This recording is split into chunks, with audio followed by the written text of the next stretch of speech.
What a weekend to be alive in Philadelphia sports. We've got the Phillies and the Braves. Games 3, 4, maybe 5 of the NLDS. You've got the Eagles, Cowboys, division on the line. Sunday night football. Trending in the AM starts in 30 seconds.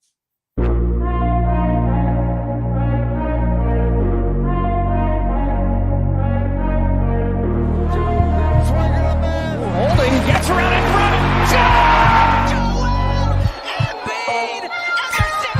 And Philadelphia has it.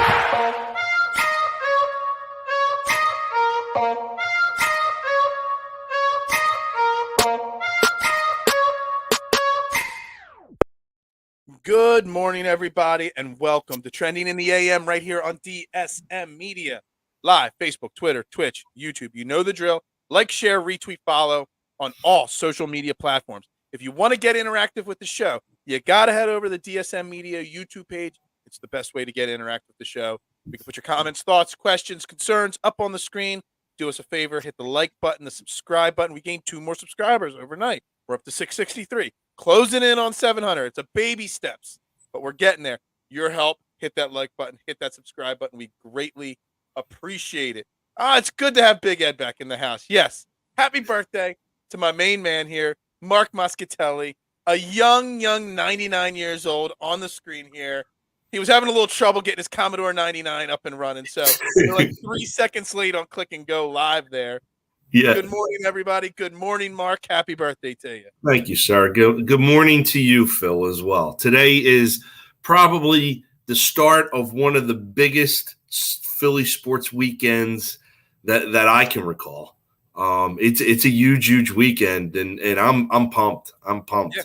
I mean, you just can't write the script any better. You got the NLDS. The last time there's a home, it was October 7th, 2011. The last time there's a Phillies home playoff game against the Cardinals, game 5, where Ryan Howard crumpled into a ball, and that basically ended that run. You got Eagles, Cowboys. Eagles going for 6-0 into the bye. I mean, it the script writes itself that it's just going to be so big, so huge. You got the Flyers winning last night, their first game. Well, I don't even know if they won. I just know I saw a lot of positive. I saw a lot of positive tweets. They won 5-2. Not that anybody saw the game, because apparently the home opener. And I'm glad you brought this up early because I want to get it out of the way. The home opener of the Philadelphia Flyers was on a channel called ESPN Plus, which is their Hulu for their page the streaming. Team is owned by Comcast. Comcast owns a television station that has broadcasting rights to the Philadelphia Flyers. Are you telling me you could not have the home opener on that stupid app and on NBC Sports? There are some diehard fans that I have on my Twitter and my Facebook feed were absolutely livid that they couldn't find this game. Yeah, and I didn't see it in the TV guide. I didn't see it in the TV guide, so I didn't even know they were having their first game last night. Terrible. But you got that.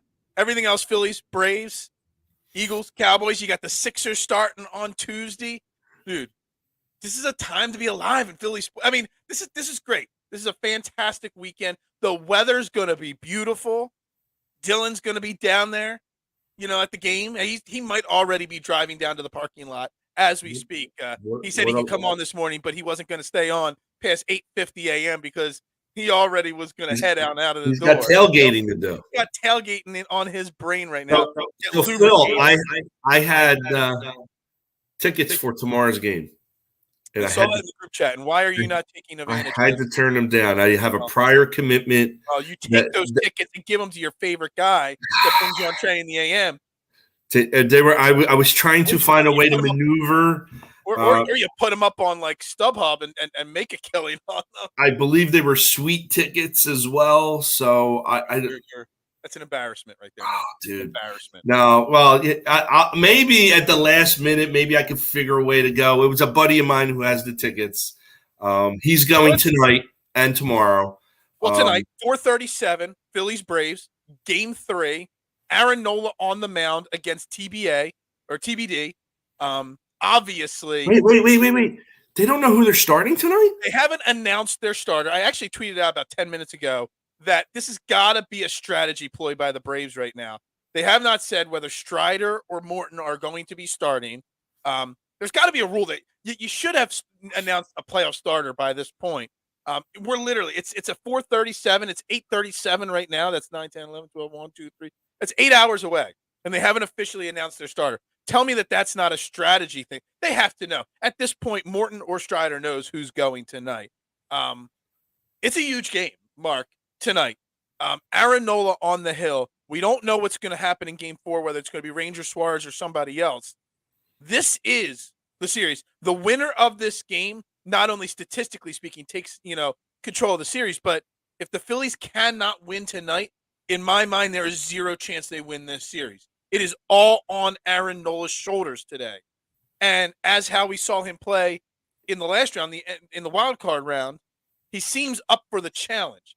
So let's start today's game breakdown. How confident are you in Mr. Aaron Nola getting the start today in what is the pivotal game of the series that basically sets you up to end the season or have a chance for it to continue?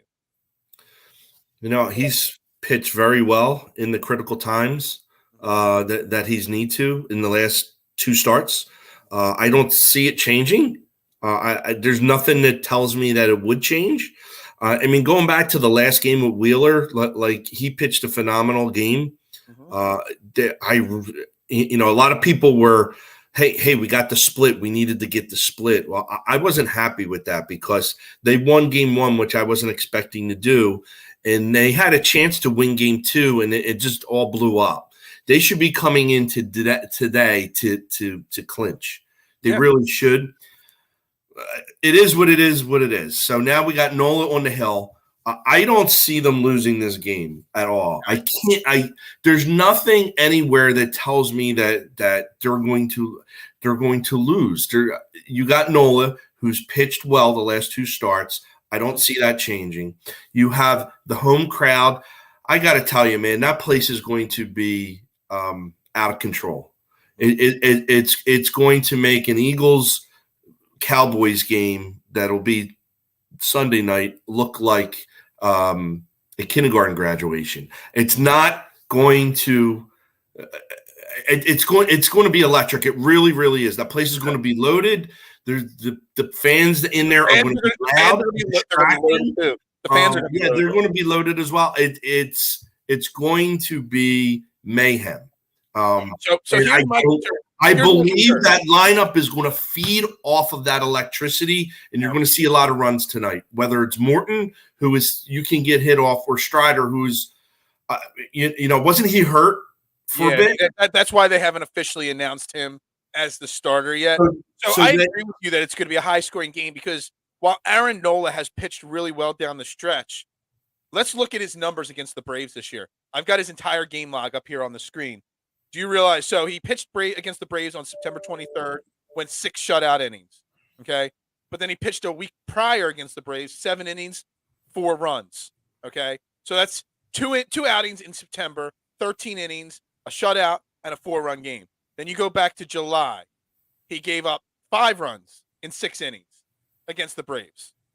Okay? You go back to June, 7 innings, 4 runs. You go back to May. He went 8 1/3, only gave up 1 run. That was his 10 strikeout game. So he's had an extremely mixed bag of results against this Braves lineup.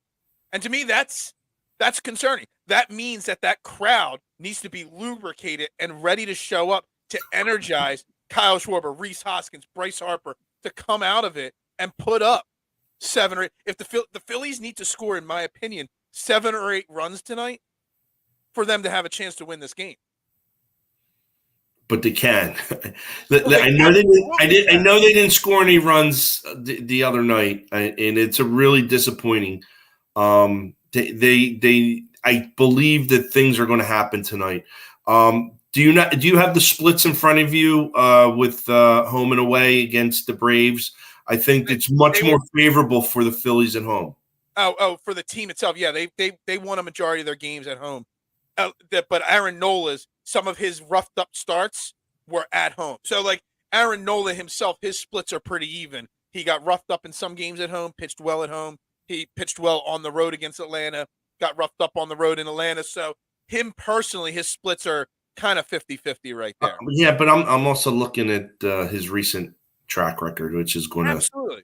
Yeah, I mean, like I said before Game 2 of the Cardinals game, I wasn't sure what to expect out of Aaron Nola. You know, he's never been in that situation. He came out and looked like a very dominant ace level Aaron Nola. So we've got to think that he's up for the big moment. He's not going to get rattled really easily. But success is, I mean, when he gets to a playoff series, this is not like the Cardinals where we played them 7 times. This is the Braves. We've played them 19 times this year. The Atlanta Braves and the Phillies know each other better than anybody else. So, you kind of can follow the track record. And it gives me a little concern that this Braves team knows how to handle. I always know if Kyle's watching, Kyle's always got the stats. He's my statistician on the show. I'm going to officially give him a title at DSM Media, trending in the AM statistician. They are 5-5 at home against the Braves this year, Mark. So, Nola over under 6.5 strikeouts. Phillies are minus 120 favorites to win tonight, Scotty, because the Braves still have not announced a starter. If there was a starter listed, that number is going to fluctuate instantly depending on who it is. But he will get over 6.5 strikeouts for sure tonight. He has 6 to 10 strikeouts every single game. I think he has 11 against the Braves this year. So over on the strikeouts, I'm not sure there. Going back to your dad's point here, Mark, the first and second hitters in the Phillies lineup. There's a lot of people talking all over social media after Game 2. We've got to make drastic changes to this Phillies lineup. Bench Rhys Hoskins. I see people saying add Derek Hall to the roster and kick Hoskins off the roster. Schwarber, bump him down to the 6 hole. In my opinion, Mark, you roll with what got you here. I know Hoskins and Schwarber have been absolutely atrocious the last 4 games of this postseason. But at this point, this team is what it is. It's an inconsistent team that can get cold for a long stretch, but they can also get super hot at a moment's notice and carry this team. You do not make that drastic of a change to your lineup and your starting core at this point in the season, correct? Or am I wrong on that? No, if anything, you tweak. I don't think you drastically change. I don't think you bench Hoskins. I don't think you move those guys to the 6 and 7 holes. I do think if they get past the Braves and set their NLCS roster up, I think you need to have Derek Hall on that squad. Absolutely. He should be on the bench for sure. He's probably better fielder, probably not much, and he could probably bop the ball a little bit, just as much as Hoskins can, and can give you an opportunity to take him out, especially if he's striking out where he's made an error, and maybe they're up, and maybe hey, just give him a breather and put Hall in there, because I don't think you're losing much if Hall is on there. I love Kyle Schwarber. I'm sorry, I love the man. I read, although I couldn't read much of the article because there's a paywall, but we talked about this, about who's the leader in the locker room. I think it's pretty clear now Kyle has taken the reins. Absolutely. There was an Inquirer article there. That video of him dancing in the locker room is burned in my brain. He's the leader and I think you're going to see more and more of it. Leave him in the leadoff spot. He's going to make some noise. I guarantee you within these 2 games, he's going to have at least 1 home run, and the place is going to go crazy, and that's really all that you need from him. I think going into next year, you need to talk about moving that lineup up. You got to change it up. Next year is next year, but right now we're in Game 3 in a 1-1 series in the NLDS. You don't make all right. You want to bump one. You want to bump Hoskins maybe down to the 5 or 6 hole and bump Bohm up. You can make that minor change maybe. But at this point, I mean, everybody's bashing Rhys Hoskins. But there were 2 or 3 stretches this year for a week or 2 that Rhys Hoskins was red hot. Rhys Hoskins, Kyle Schwarber, they're super streaky guys. You don't want them traditionally, those kind of guys in the 1-2 hole. But that's what's gotten you to the playoffs for the first time in 11 years.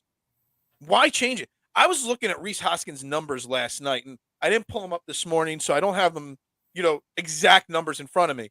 But if you go through Rhys Hoskins' career and you take out that 30-game stretch where his rookie year when he first came up and he was just like mashing the ball nonstop, outside of all his full seasons, and you go through his home runs, almost exactly the same, within a few. RBIs, almost the same, straight through. Batting average, almost the same, straight through. On base percentage, almost the same, straight through. Slugging percentage, almost the same. He finished about 30 or 40 points lower in his OPS this year, and that was the biggest drastic thing that I could find in any of his stats. So he is exactly who he's been his entire career. He actually had a huge jump in his wins above replacement this year. He was 3.1 wins above replacement this year, which I don't know where that ranks amongst first basemen, but his best before that was under 2. So Rhys Hoskins is getting unduly crushed right now just because he's in one of his cold spells at the worst possible time. In the moment though, like when you needed him to perform the most, he hasn't. That I think people are pissed not so much that he's not hitting the ball. They're pissed because of that play he made, man, in the field. Like people have had it. And unfortunately, there's no room for him to play DH here. He can't play any other position here. He probably is Adam Dunn, but we don't have a DH. It's very, very frustrating because you're not going to see an overnight improvement. But I will say this: when the bottom of the first, when the lineup comes up and they announce his name, batting second, and he comes to the plate, I guarantee he gets a standing ovation. And that's going to pump him up. Whether he strikes out or not, I don't know. But I think the Phillies still have the team back. That energy in the bottom of the first inning, I could see this Phillies team, depending on who the starter is and stuff like that, this Phillies offense, because of the energy of that crowd, could very easily put up a crooked number in the first inning today and set the tone. Like if Aaron Nola could come out and just shut the door, that crowd. If Aaron Nola comes out in the top of the first, goes 1, 2, 3, strikes out 2 Braves hitters, whatever the thing is, and then the Phillies come up, that crowd is energized from Aaron Nola, Kyle Schwarber, Rhys Hoskins. Those bats could just light it up and set the tone completely. And everything that we just talked about, the 1 for 30 something between the top of the order, all playoffs long, is all forgotten about. That error of Rhys Hoskins, if he comes up and hits a 2-run home run in the first inning, the error is forgotten about. Everything is forgotten about if they could just set the tone right from the get-go tonight. And the crowd can motivate and push them to that point. I think you hit the nail on the head, man. Set the tone. Are they going to set the tone? Are they going to set it? I think Nola will set it. It's up to the first couple hitters to – they don't even have to hit a home run. You just got to find ways to get on base. That's what I tell my little league kids. Find ways to get on base. And then let your other guys behind you do all the work if they have to. And baseball is a team sport when it comes to stuff like that. Find ways to get on base. And Schwarber and Hoskins, they need to find ways to get on base. Lay off the bad pitches. Get a walk. Get them throwing. Get the whoever is pitching for the Braves, get them throwing pitches. Get them to like 60, 70 pitches in the fourth inning where they're going to end up coming out really early and they got to go and use their bullpen again. That's what I want to see. I want to see them getting their pitchers tired, and that's by working deep counts and just being real strategic about which pitches you're going to swing at or not. Don't force your swings. Don't force it. I haven't gotten a hit. I got to swing. Oh, well, shit, if they're going to give you the walk and let Harper and Realmuto do the work. On the flip side, though, they got to stop taking pitches, specifically Rhys Hoskins. I'm willing to forgive Rhys Hoskins for the error. He is what it is, and I know Scotty's saying fans are done with Rhys Hoskins. I get that. But it's game 3 of the NLCS or NLDS. You're not getting rid of Hoskins at this point. We need to motivate him and cheer him on at this point. I'm willing to forgive the error. What I'm not willing to forgive, and I brought it up yesterday, I forget what inning it was when Kyle Schwarber struck out on that pitch that was 4 feet outside. That was called a strike. And then Rhys Hoskins comes up and takes 3 pitches right down the chute. and doesn't swing at one of them. That's the problem. Like, what is he seeing? Well, it's one thing to take What is he doing? strikes like that are meatballs, but like they swing at some shitty pitches too. And when I say take pitches, like don't force your swing and swing at an outside pitch that is going to be called a ball. It could be ball 3 or ball 4 in the count. I think with them not getting on base and not getting hits, they're getting antsy at the plate and making poor decisions that are resulting in strikeouts and outs. And we need them to be, again, more strategic, more measured at the plate. And listen, I agree. If they got something coming right over the plate and it's a meatball, but normally you would take the pitch because it's the first. If it's a first pitch fastball down the plate and you think you can bop it at this point. Like you got to figure out ways to get on base. To me, it's called selectively aggressive. Be aggressive, but be aggressive in the right moments. It's kind of how I look at it. Big picture, though. So we got tonight. We got tomorrow. We got game 4. No matter what happens tonight, game 4, I'm still rolling with Ranger Suarez. And I know it's a very unpopular opinion, Mark, because I know he struggled in game 2 or in game 1, but he has had success this year against the Braves. And again, for the same reason why I'm saying I'm keeping Schwarber and Hoskins 1-2, I'm rolling with what got us here. Our third best pitcher on this team this entire season has been Ranger Suarez. He's part of this team going forward in the future. He will be in the rotation next year. Whether he's the number 3, 4, or 5 pitcher, that's to be seen depending on the offseason. I am rolling with Ranger Suarez and giving him the vote of confidence that game 1 was his first time in a playoff situation. And maybe the lights were too bright. This is a different moment. It'll still be at home. He's comfortable in Philly in front of that crowd.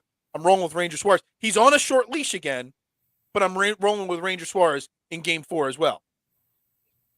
I would go with, again, what got you where you're at. Yeah. I agree. There's a lot of people I like Ranger too, but here's the deal. Topper's got to have a short hook. The minute he gets in, because you got to play a little bit all hands on deck.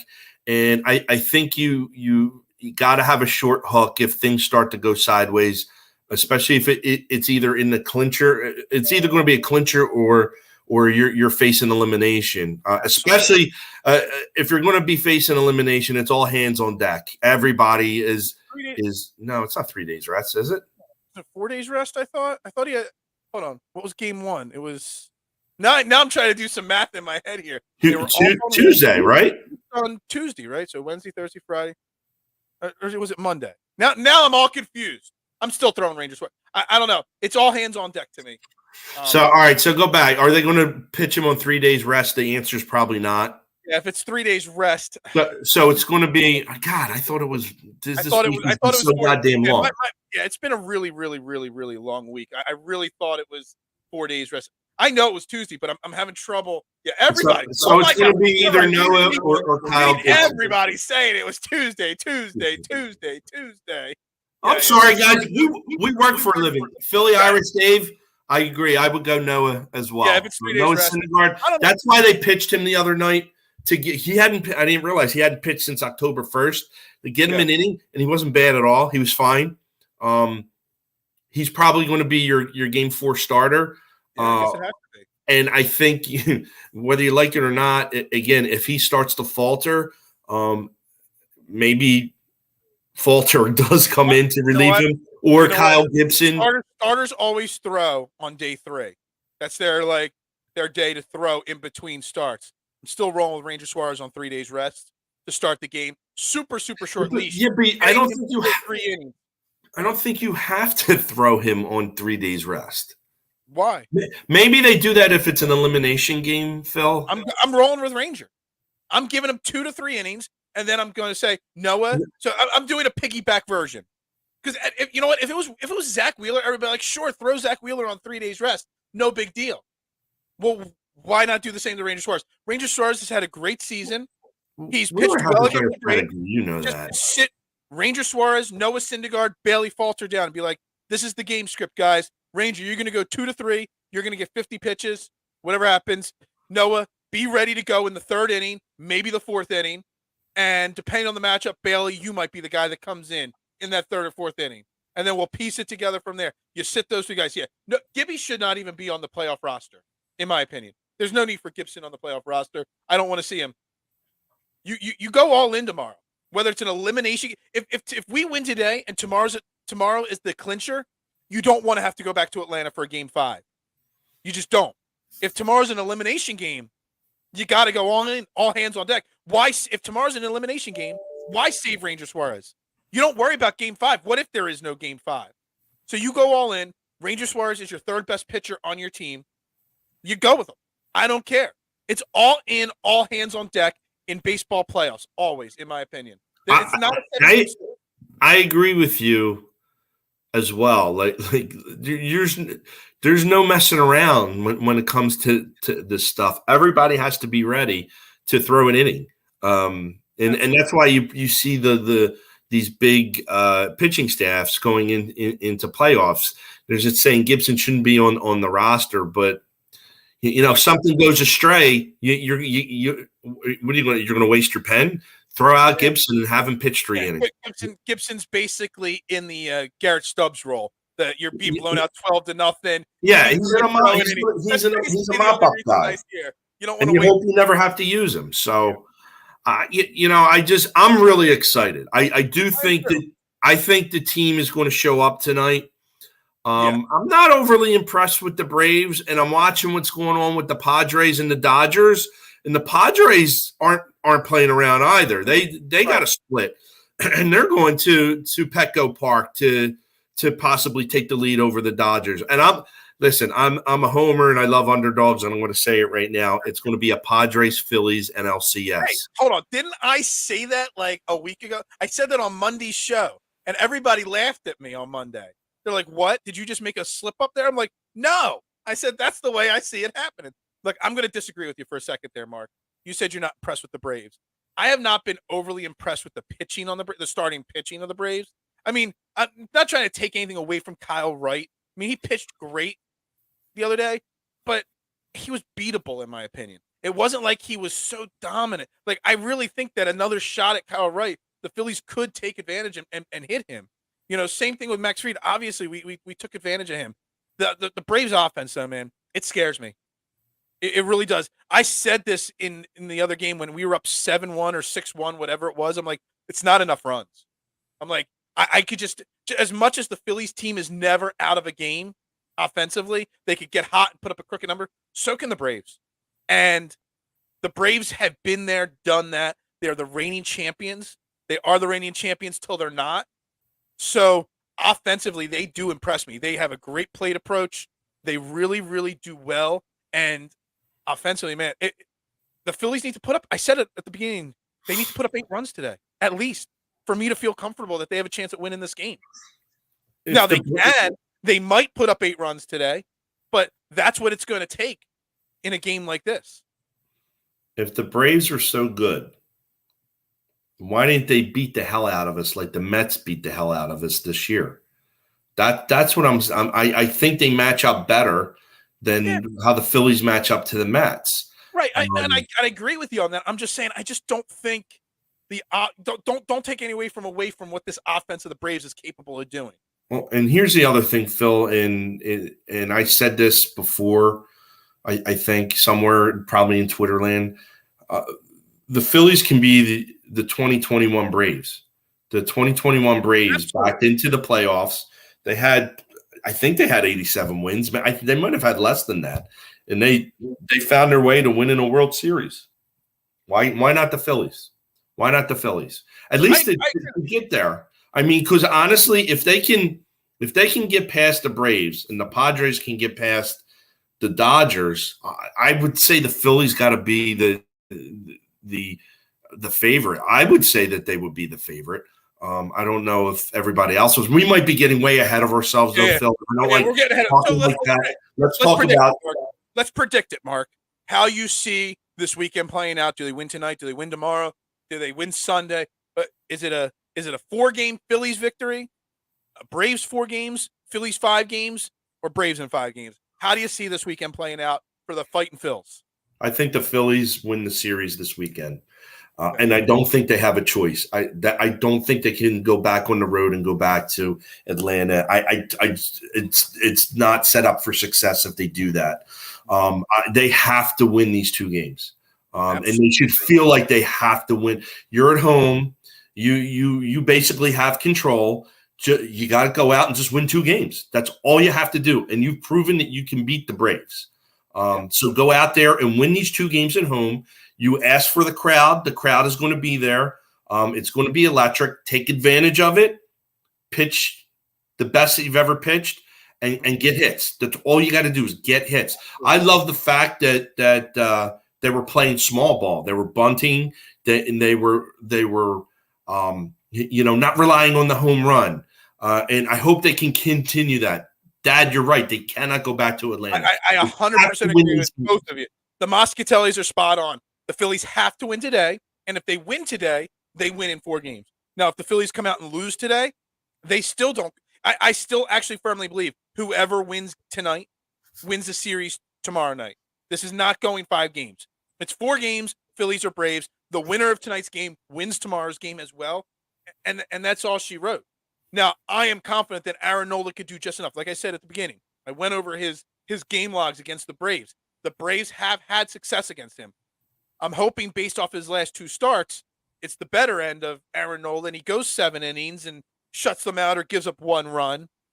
But the Phillies if Aaron Nola has a 7-inning, 1-run or shutout game, I still need the Phillies offense to score 7 runs tonight. So that when we get to the bullpen, which is still a concern with Zach Eflin and Dominguez and all them, still a slight concern. I need runs from the Phillies. Now, if Aaron Nola gives up 4 runs in 6 innings, we need to absolutely score 8 or 9 runs to have a chance. I am confident that the good Aaron Nola is going to show up tonight. He's going to show out to the crowd. I got us winning tonight, and then all in tomorrow. The Braves will be pissed off. They'll be pressing.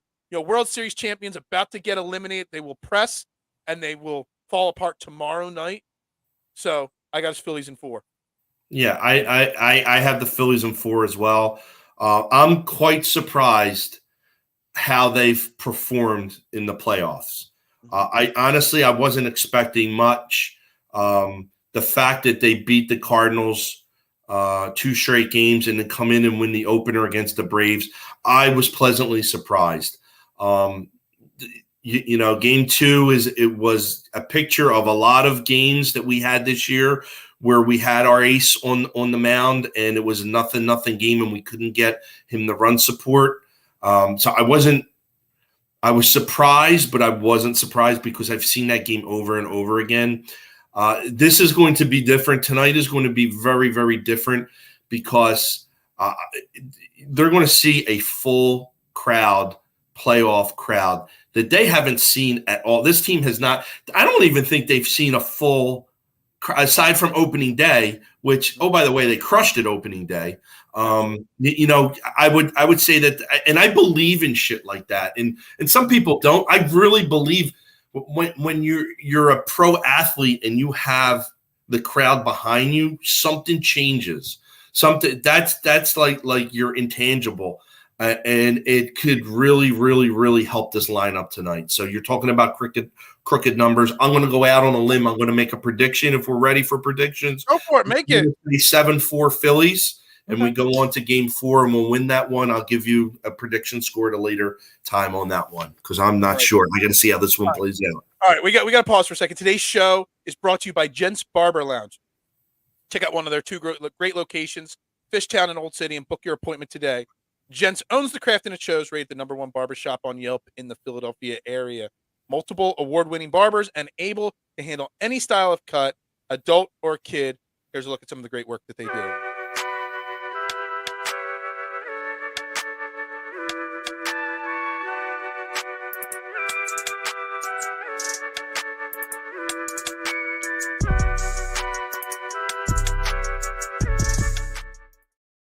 All right, we're back here trending in the AM on DSM Media. Again, make sure you hit the like button, the share button, depending on which social media platform you are watching. And if you want to get interactive with the show, make sure you head over to our DSM Media YouTube page, hit the like button, the subscribe button. Hell, turn the notifications on, share it out, tell a friend. You know what to do. I am Phil Stifle, your host. We got Mark Moscatelli sitting in the co-host chair today. And it's time to switch. It's time to switch gears a little bit, Mark. We started talking Phillies. Now it's time to start talking about our Philadelphia Eagles. Sunday Night Football against the Dallas Cowboys. 5-0 Eagles, 4-1 Dallas Cowboys. Division on the line. And I've talked about this thread all week. We're going into the bye. This is the most must-win game so far for the Eagles. And it might be the most must-win game of the season for the Eagles at this point, looking at the schedule. You do not want to go into the bye with everybody questioning the Eagles already, losing to the Dallas Cowboys and Cooper Rush. But going and getting a big victory against the Dallas Cowboys on Sunday Night Football, all eyes watching. I said it before, I'll say it again. Sunday Night Football is the big game of the week, not Monday Night Football. Monday Night Football has fallen. It is not as important as it used to be. Sunday Night Football is the premier game. All eyes are on the Eagles in Philadelphia on Sunday.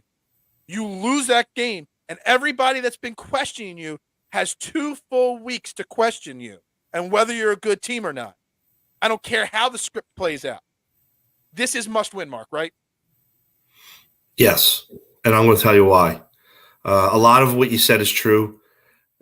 Let's remember the Eagles got smashed by the Cowboys last year, both games. Absolutely. They were embarrassed. Absolutely. And I'm not big on embarrassment. I'm certainly not big on the Cowboys coming into my house and kicking us around. And I think Nick is aware of that, Nick Sirianni, and I think he's going to have a game plan ready to go to ensure a victory.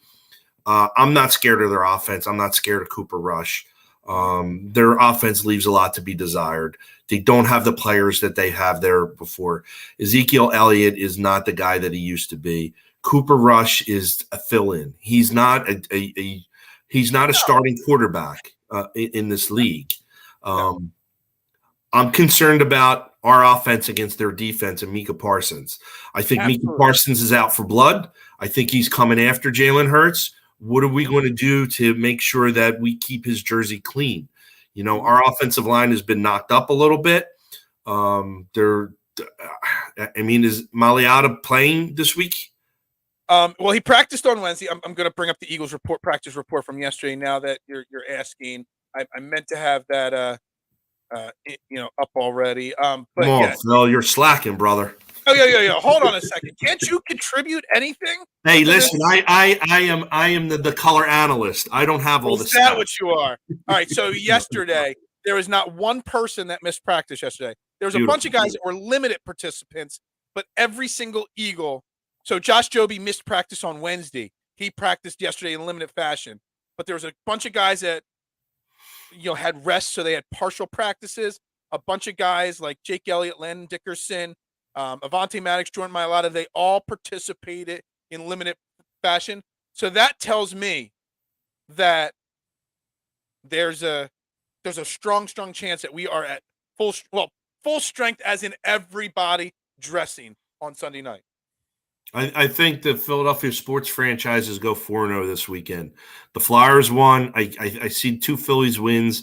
I see an Eagles win Sunday night, but I think it's going to be a very exciting, very edge of your seat type of game.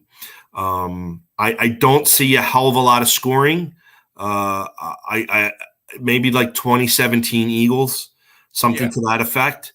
Exactly. I think the defenses are going to come to play. Scotty's saying drop 40 on them. It's just that the Dallas. Let's do it. But I don't think he can. Yeah, I don't think he can against the Eagles' defense is elite.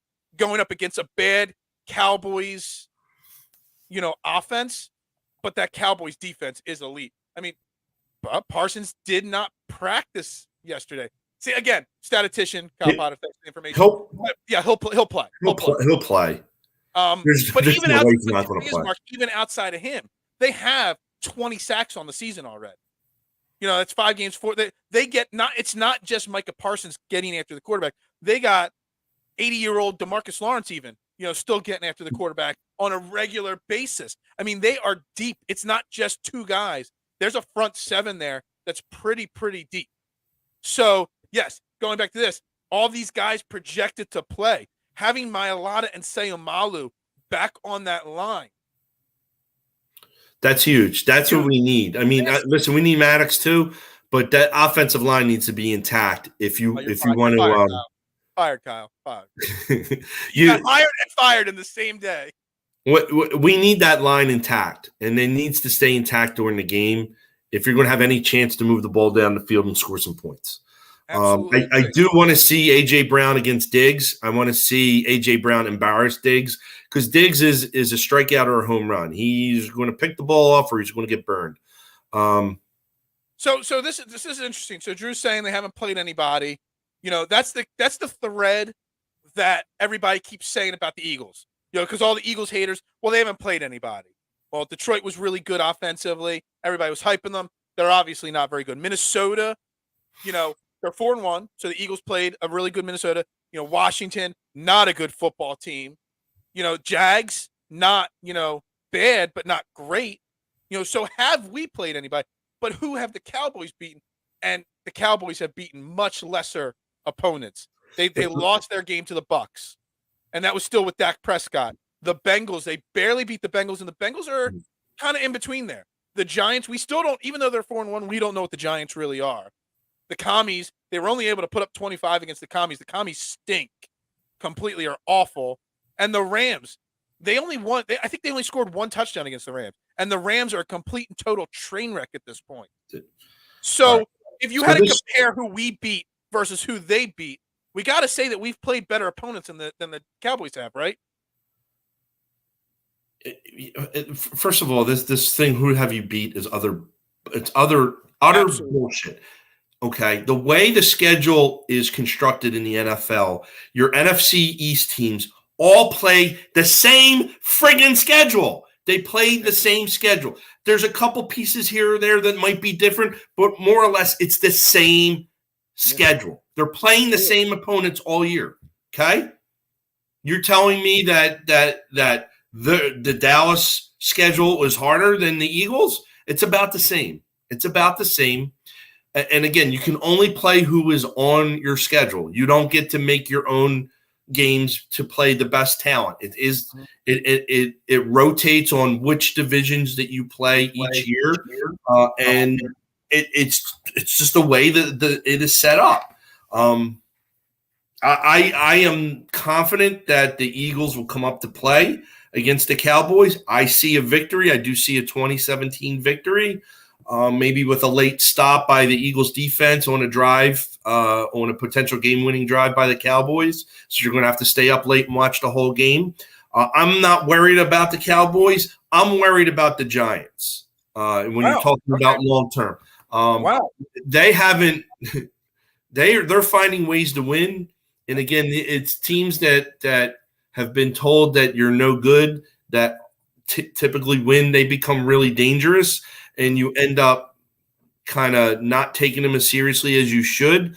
I believe that Eagles-Giants rivalry is the best in the NFL. I can't wait for those games. And honestly, I figure they're going to split those games. We could lose two. I'm not sure, especially if we don't take the first one serious.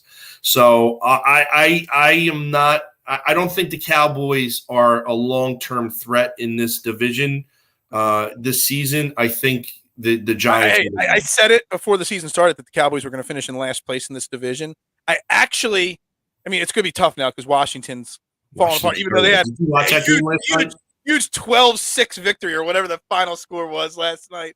Man, that team's got off. I can't believe I don't think Wentz threw for 100 yards last night. No, he did not. I had a 5-leg parlay last night. Wentz's passing yards was the only one. I only had him at like 190 passing yards, and he still couldn't hit that. It was a battle of who's the worst quarterback, Wentz or Justin Fields last night. I still think the Cowboys are going to finish with less than 9 wins this year, below 500, because they're really not that good of a team. And they're just as Paddle Boat Ron is losing control in Washington, just as much as he's losing control, I think Mike McCarthy's going to lose control there in Dallas. It looked like at the beginning of the season he was losing control. They're getting by, but it's going to fall apart. And we can start the falling apart of Dallas this week by beating them. I do have one question. Everybody's talking about the run game and utilizing that and getting this offensive line pushing forward, and I'm always talking about that. Always. and getting that going to stop this pass rush of the Cowboys. But I really feel like I want to see A.J. Brown as the guy that gets involved. And I think that sets the tone for the run game. It's really weird. I'm all about always run. This offensive line's great run blocking. But I kind of feel after the last couple games that I think they need to focus in on A.J. Brown and use him, quick passes to A.J. Brown. And I think I'm crazy saying that because it's kind of flip-flopping what I normally say. But I want more A.J. Brown at the start of the game. Well, he was somewhat invisible during the last game. I mean, he wasn't. He caught a few balls on the first drive, and you didn't see him since. So I agree. I need to see more of A.J. Brown. I need him going up against Diggs and tying him up, beating him up in the matchups. Maybe freeing up Devontae Smith on the opposite side, who is quietly having a very nice season. They need to get the ball downfield. The one thing that did concern me, I saw the layout of Hurts's throws the last game. There were all those bubble screens and nothing downfield. And I've said this in the beginning. He's got to get the ball downfield. He's got the two receivers. He's got the tight end. They got to run some go routes and got to stretch the field a little, and he's got to get the ball to them. He cannot rely on these dink and dunks against the Cowboys. He's got to get the ball downfield. And if he does that, that'll open up the running game for them. Because if those guys are taking half the team down the field with them and you do a quick pitch to Sanders or hand off to Sanders, he could break the line and run for 6 or 7. So I agree there, Scotty. A.J. Brown is T.O. in waiting. The thing to get this T.O. level outbreak for a game, one of those 8 catches, 200 yards, 3 touchdowns, whatever it may be, you got to protect Jalen Hurts for that. So the question was, because the last game, even against, we just didn't see the protection, the help. Jeff Stout, I know Sayamalu got hurt. I know Mailata was out, etc. But Jeff Stoutland's a Hall of Fame level offensive line coach. You would have thought that Nick Sirianni, Shane Steichen would have found ways to adjust the blocking packages to give Jalen Hurts more time. And I know we're getting some guys back, but look, Jordan Mailata is going to play. He's not going to be 100%. And Isaac Sayamalu is not going to be 100%. Now, I'd rather them at 85, 90% than the alternative.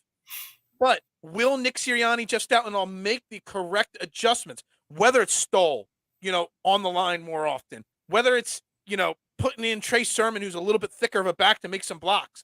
I don't know.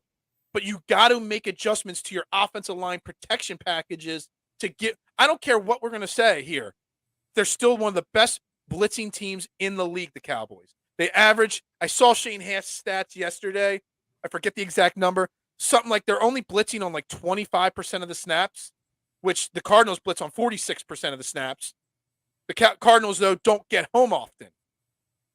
The Cowboys blitz less, way less than anybody, the average in the league, but they get home at nearly a 50% rate. So you got to find a way to, I don't know how to do it, but they got to find a way to protect Jalen Hurts. And that's, you want a T.O. breakout game from A.J. Brown, so do I, but you got to find a way to do that. Well, I think if the pocket starts to break down, I think Hurts is probably going to run more, whereas maybe he would have stood in there and tried to throw the ball. And that's maybe to kind of get them off their game from a blitz standpoint. Like if I keep blitzing and he keeps tucking it in and running for a first down, maybe I should ease up on that blitzing in just a bit and have him try to beat us with his arm, which I don't understand, like why other teams aren't trying to challenge him with that more. Why would you want to flush him out of the pocket and get him running where he's not afraid to tuck the ball in and run for first down? Kind of like Lamar Jackson, like make him beat you with your arm. And now Lamar Jackson's beating them all the way around right now. He's having a tremendous season. But I would do that with Hurts if I'm the opponent, is force him to throw the ball. And force him to throw the ball downfield and have him prove it, because everybody said he can't throw the ball or he doesn't have an arm. And Play action. Yeah. Do teams really do a lot of play action anymore, though? It's stopping Micah Parsons, and it's getting Diggs to bite on routes. We talked about this. I don't know if Dylan and I or Jason. I just said it. He's either a strikeout or a home run. Right. And he got burned for over 1,000 yards last year. We got two speedy guys in Devontae Smith and Quez Watkins, and also AJ Brown's a lot faster than people realize. They are great route runners. Those three wide receivers. They know how to plant and cut really well. I need to see one of these guys make Diggs bite, double move, and then you get a big touchdown. That play action can set that up as well. Diggs can be beat massively. He's only got 2 picks on the season this year, way off of his what do you have, like 11 or 12 last year? 14. I know, yeah, hell of a lot of interceptions. Some ridiculous number. Ridiculous. But again, it was because of that. Yeah, it's feast or famine with him. I would love to see a big bomb to AJ Brown against Diggs early to get the crowd in the game. Mm-hmm. And not that they won't be in the game, they will. Right. But to start off on the right foot would be really, really huge. I'm 2017 Eagles. Late drive stop. You're really deadlocked on that 20-17. Absolutely. Everybody's in the comment. Scotty and Drew and everybody. They're thinking a more higher offense game, and I was right there with you on I was going to say 21-17, or I was even thinking 17-14, something like that. I really think this Dallas Cowboys offense could go touchdown-less on Sunday. That's how confident I am in our defense against their offense. So the more and more I think about it, this is going to be a game where the Cowboys score 3 or 4 field goals. They move the ball a little bit. And I'm not even sure, Mark, if it's that I'm confident in Jonathan Gannon, because we did hear Jonathan Gannon talking about, it almost sounded like he was talking that they're going to play a conservative style defense. But this Cowboys offense is just not that good. You cannot imagine what the city of Philadelphia will be like on Monday morning if Cooper Rush puts up 300 passing yards and 30 points against us. Well, the city will burn down. I think you need to go at Cooper Rush. I think you need to blitz, put pressure, let him know that you're there. You don't have to get sacks, but definitely hit him. And the Cowboys, let's be honest with him. The guy has how many starts under his belt? 4? He's got 4 starts this year and 1 start last year. Okay. So 5 starts, 7 games total that he's played in. He's a career backup quarterback. Yeah. And he's not that great. I mean, hit him in the mouth, and he will turn the ball over. Yeah. That's big too. They're going to have to get some turnovers.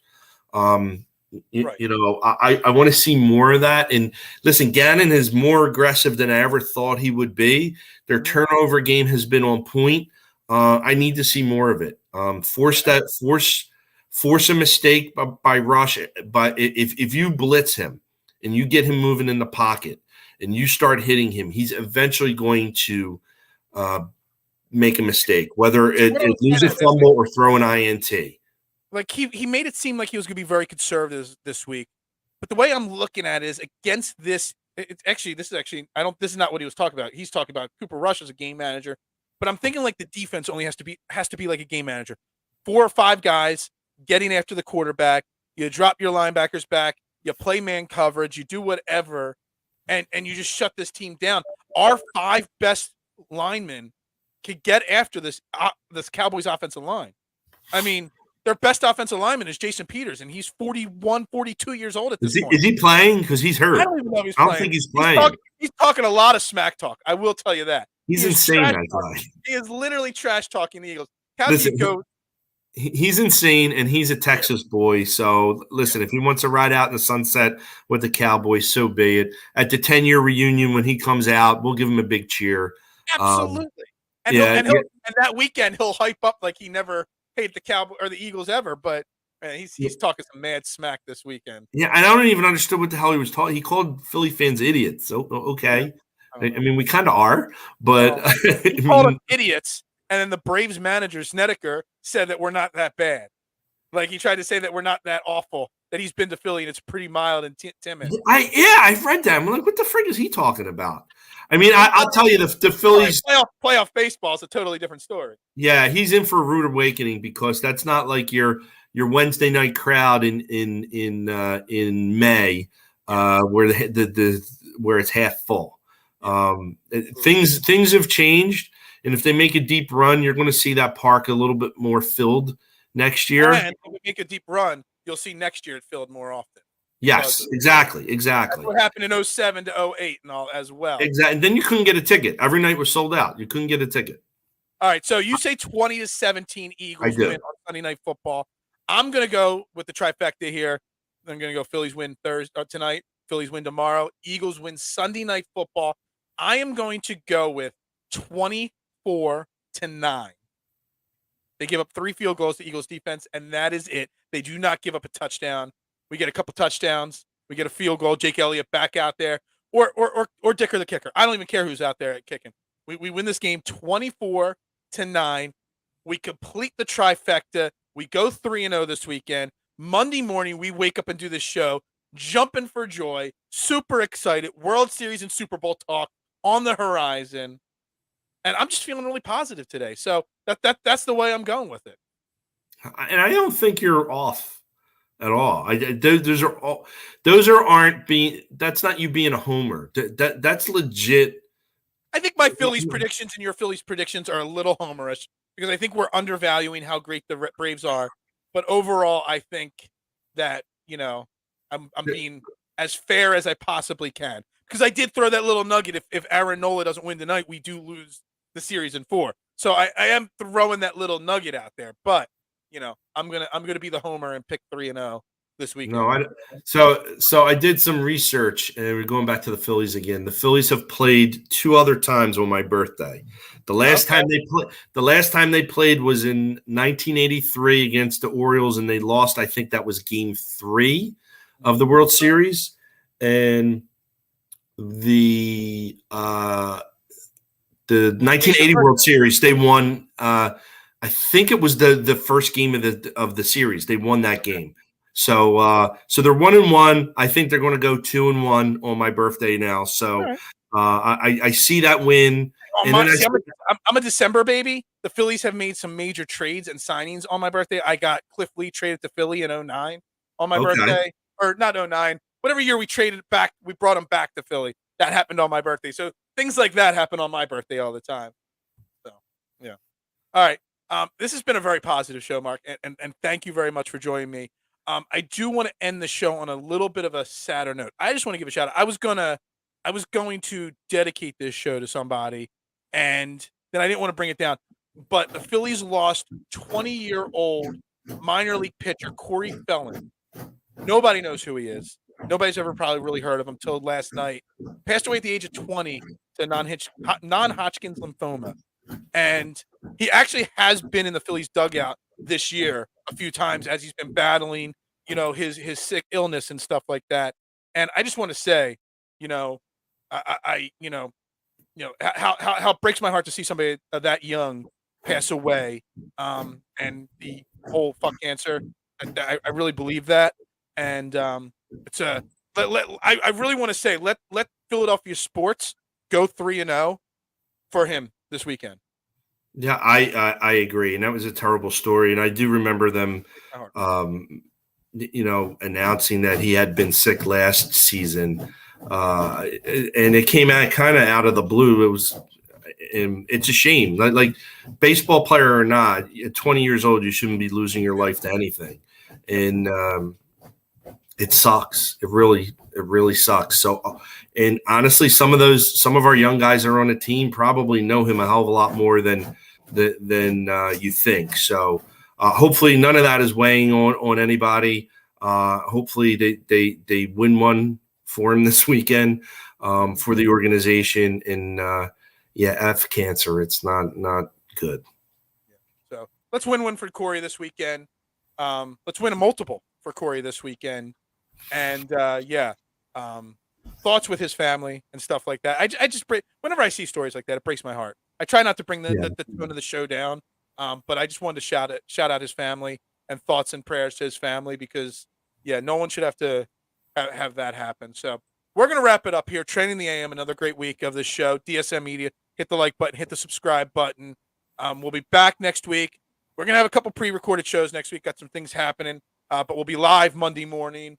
Not sure who will be here Monday morning with me, but we will be live Overreaction Monday. Everybody have a great weekend. Go Eagles. Go Phillies. Let's go 3-0. Let's wrap this up.